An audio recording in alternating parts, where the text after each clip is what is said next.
Thanks for joining us for CBN News Today. I'm Lori Johnson. And I'm Ephraim Graham. An act of pure evil. That's how President Obama described the latest beheading of an American by the Islamic State. The U.S. Defense Department is now pledging to expand efforts against the Islamic terrorist group. Gary Lane has more. It was a brutal beheading of another American by the Islamic State. This time, former soldier, 26-year-old American aid worker Peter Kasich. Unlike other beheading videos, Kasich's was not actually shown on camera. His severed head was seen at the feet of his executioner. His masked murderer, a man known as Jihad John, taunted President Obama. And here we are, burying the first American crusader in Dabiq. Dabiq is the Syrian city where Islamic State jihadists believe they'll have a final showdown with Western forces, an Armageddon of sorts that will usher in a worldwide caliphate. Kasich's executioner is believed to be the same man appearing in other ISIS videos. He's thought to be a Westerner because of his notable British accent. It does seem to be the same person, and obviously inside the government working very hard to exactly identify him. The Kasich beheading video gave the FBI some important clues about Jihad John's possible whereabouts, because landmarks are clearly visible in the background. In the video, ISIS also continued its threats to unleash slaughter in Western streets. And Peter Kasich's execution may not be the last of a kidnapped American. The Islamic State fighters are threatening to execute another U.S. aid worker, this time a female captured in Syria. If they make good on that threat, it'll be the first time on video that they've executed a Western woman. She's the last American they currently hold. The woman's family has asked that the media not identify her because the attention may place the 26-year-old's life in greater jeopardy. Meanwhile, Secretary of Defense Chuck Hagel says the United States will accelerate training of Iraqi troops to combat ISIS. U.S. Special Forces are now in Anbar province, leading the training effort. It comes at a time when a senior Kurdish leader now estimates the number of ISIS troops at 200,000, possibly 10 times larger than earlier estimates. Gary Lane, CBN News. A shocking number of young women are among the thousands of Westerners headed to the Middle East to join ISIS. But why would a woman leave her home and family to link up with these vicious terrorists? Eric Stackelbeck has this look at the women of jihad. For months before Shannon Conley's arrest, FBI agents met with her repeatedly. They warned the 19-year-old Muslim convert that her plan to travel to Syria and help ISIS was illegal. Conley, however, had made up her mind. She wanted to leave her suburban Denver home to marry an ISIS fighter she had met online. Agents stopped her at Denver's airport before she could carry out her plan. Yet there are many more like her. Last month, 3 teenage girls, also from suburban Denver, were detained while trying to make their way to Syria. But hundreds of other young women from Western countries have made it to the Islamic State, marrying ISIS fighters and even fighting alongside them. I have a huge concern regarding the women going back, because that's, again, a part of building a new society. That's the marketing that's going on. And a lot of women here are finding that an attractive option. Bob Fletcher is the former sheriff of Ramsey County in Minnesota, which includes the city of St. Paul. At least 4 Somali women from St. Paul and neighboring Minneapolis have traveled to Syria to join ISIS in recent months. While they're recruiting men, they promise them wives when they get there. They need women in their society to keep their fighters content. It's a scary thing, but the women are really being used in a variety of ways once they get there. In some cases, these women act as much more than mere jihadi brides. A group of British women reportedly leads an all-female Sharia police unit inside the ISIS-controlled Syrian city of Raqqa. These British citizens enforce Islamic dress codes and even reportedly run a brothel where they provide sex slaves to ISIS fighters. So far, most of the ISIS women come from Europe. The numbers include at least 50 British women, 40 from Germany, and some 60 French girls and young women, all leaving their homes to join the Islamic State. The so-called poster girls for this movement are a pair of Austrian teenagers who are believed to be living in Syria and married to ISIS fighters. The girls are reportedly pregnant and want to come home. Al-Qaeda, extremists, what they call ISIS, Al-Shabaab, I believe for the girls, they're using their element of surprise. There is a precedent for female terrorists. Dozens of Muslim women from Chechnya and Dagestan have carried out suicide bombings against Russian targets in recent years. But ISIS is taking things to another level by actively recruiting women online. ISIS promises them husbands and a wonderful new life in the caliphate, a place where, ironically enough, women have no rights or freedoms. Eric Stakelbeck, CBN News, Washington. Iran is not your friend. That's the message to the world from Israeli Prime Minister Benjamin Netanyahu. He pushed ahead this weekend in his PR campaign against a bad international agreement with Iran over its nuclear program. The deadline for the deal is November 24th. In an interview on CBS's Face the Nation, Netanyahu said the West should not let Iran off the hook just because it's fighting ISIS. Look at what ISIS is doing now with assault rifles and pickup trucks. Just imagine what Iran would do if it had nuclear weapons. So both our enemies are fighting one another, and when they are, we can both don't strengthen either one. Iran is not your ally. Iran is not your friend. Iran is your enemy. It's not your partner. Iran is committed to the destruction of Israel. Now, Netanyahu said the alternative to a bad deal with Iran is not war, but rather stiffer sanctions against the Islamic Republic. Friday's controversial Muslim prayer at the Washington National Cathedral was interrupted by a protester taking a stand for Christianity. Jesus Christ died on that cross over there. He is the reason why we are to worship only Him. Jesus Christ is our Lord and Savior. We have built and allowed you your mosques in this country. The woman was reportedly led away, but she continued protesting in another room. The Muslim church service was led by South African Ambassador Ibrahim Rasool. He helped plan the event. If we continue to do this, it really can have an impact across America in the way that we interact with our neighbors and just our communities. A member of the Islamic Society of North America called the cathedral a house of prayer for all people. A North Carolina mom says her 11-year-old was exposed to pornography in the classroom via another student's laptop. It is not the first such incident involving porn and school-issued technology. As Heather Sells reports, schools there say it is no easy fix. This is not the kind of thing at 11 years old he should be learning. He was in tears. He said it was disgusting and he wished he could unsee it. This North Carolina mom says her son was sitting in his middle school class when another student accessed porn on his school-issued laptop. He said, "It's what you told me people do when they're married and they love each other." He said, but this wasn't love. When it happened again, this time in the school cafeteria, this mom turned to school leaders, who she says told her they couldn't help. The kids are very smart. They'll get around anything we do, and all we can do as a school is monitor it the best we can. A school district spokeswoman said the district does take the problem seriously and issued this statement. UCPS is in the process of transitioning to a more robust web system to address this and other issues. Across the country right now, many school districts are rushing to buy tablets and other computers for every student. They're hoping to meet a deadline for new online standardized tests that are aligned with the Common Core standards. There's also some research that shows such technology helps students learn better, but other research is mixed. What is clear, safeguards for pornography are desperately needed. Heather Sells, CBN News. CBN News also spoke with internet safety expert Donna Rice-Hughes. She says there are ways to prevent technology-savvy students from accessing porn on school computers. There are ways to lock down the internet access so that kids have a more difficult time of getting around those filters by using, and kids will often use proxy servers to do that. And this is one of the reasons I also recommend that schools implement monitoring technology, because that sets up a system of accountability with students that are trying to get around the filters and abuse the school's internet policy. Hughes is also president of Enough is Enough. She's also executive producer of the Emmy Award-winning Internet Safety 101 TV series.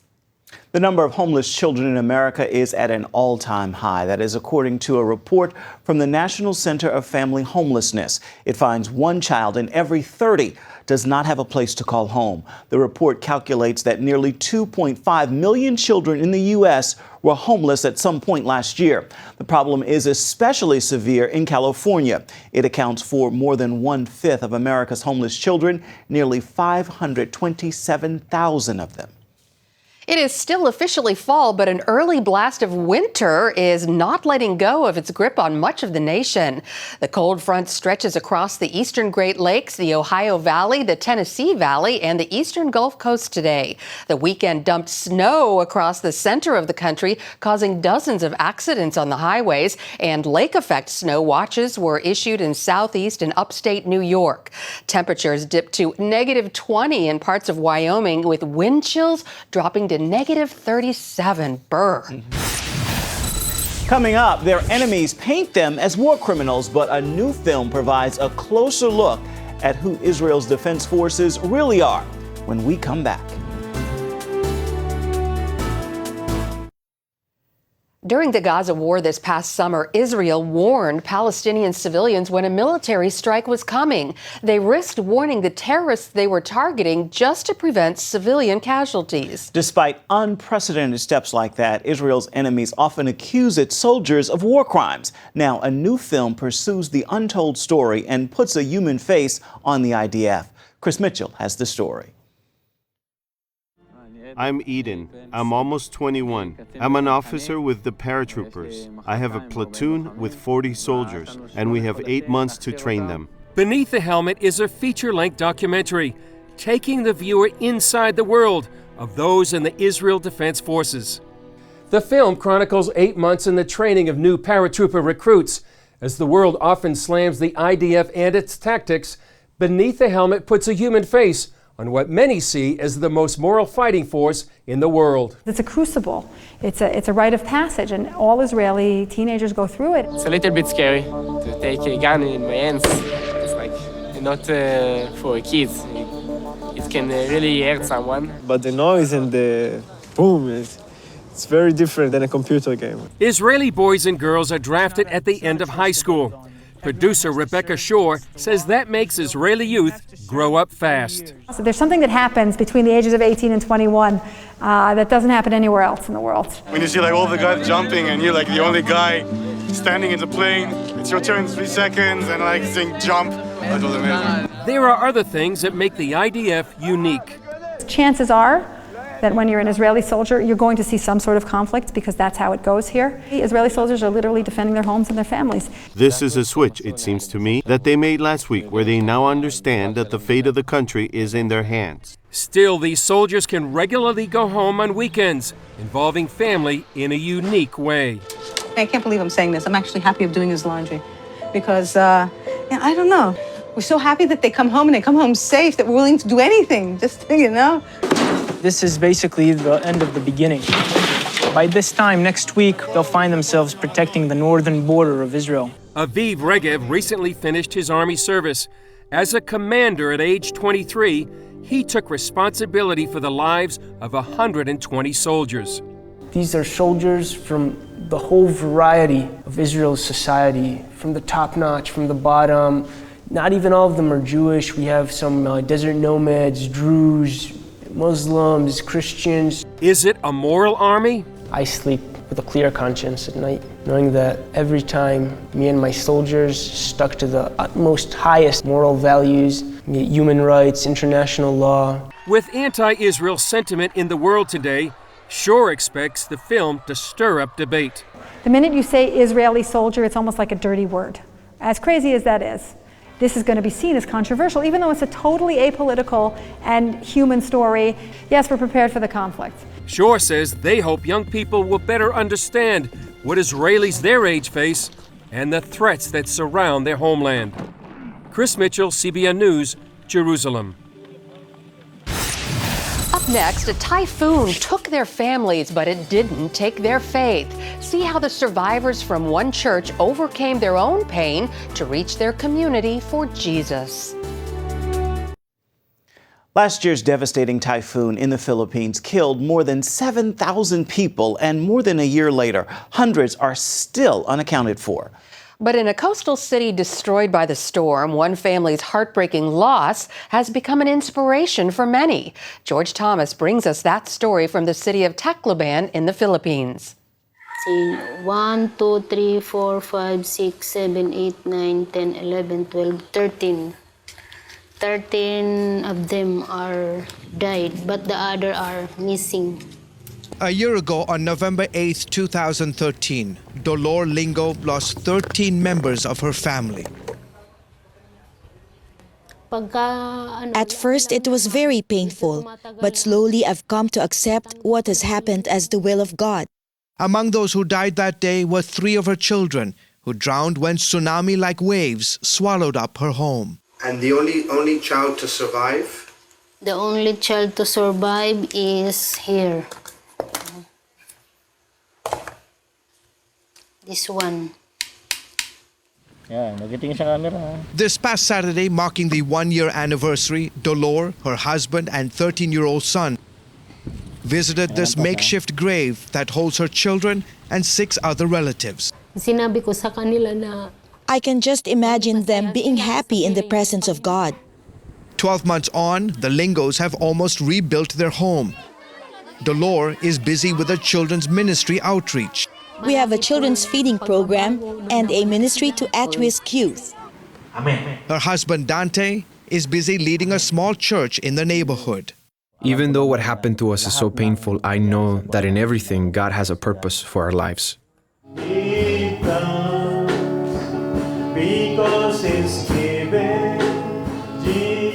And 13-year-old Dante Jr. has been playing drums in church. For me, playing the drums lifts my spirit. Even though I lost my brothers and sister, I want to keep on playing. The Lingos firmly believe that God is using the tragic death of their 3 children to point people in this neighborhood to Jesus Christ. Most of our neighbors were unbelievers, but since the death of our children and the example that we've tried to be in the community, now many have become Christians and are attending our church. The Lingos say they have a special burden for youth in their neighborhood. A lot of the young kids sniffed glue and some of them gambled. We started reaching out and inviting them to church. At first they didn't want to come, but that has slowly changed. The Lingos' testimony has reverberated throughout the community. Before the typhoon, all the young people you see seated in the front row were unbelievers, but after the typhoon, the pastor encouraged us to serve and trust God. We did now. We are telling others about Christ.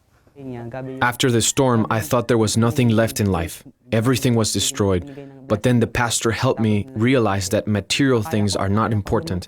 I'm happy that I'm here serving God. Dante Jr. says he's tried to reach out to the other kids in the neighborhood,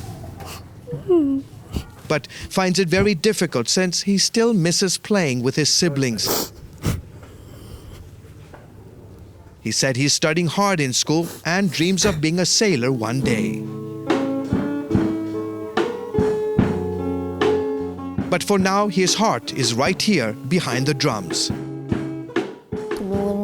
I know God has a purpose for me because He spared my life.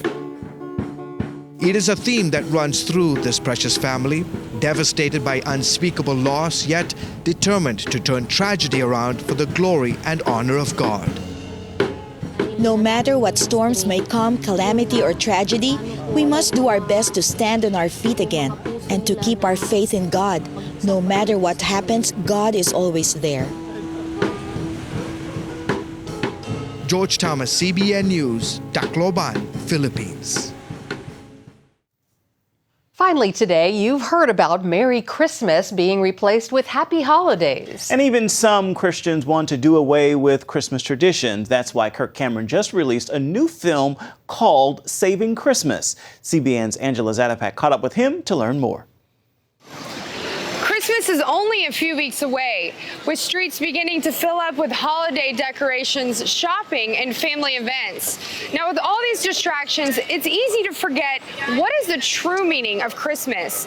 I'm in New York City right now, catching up with Kirk Cameron on his latest film called Saving Christmas, bringing an important message to us that keeps the true meaning alive.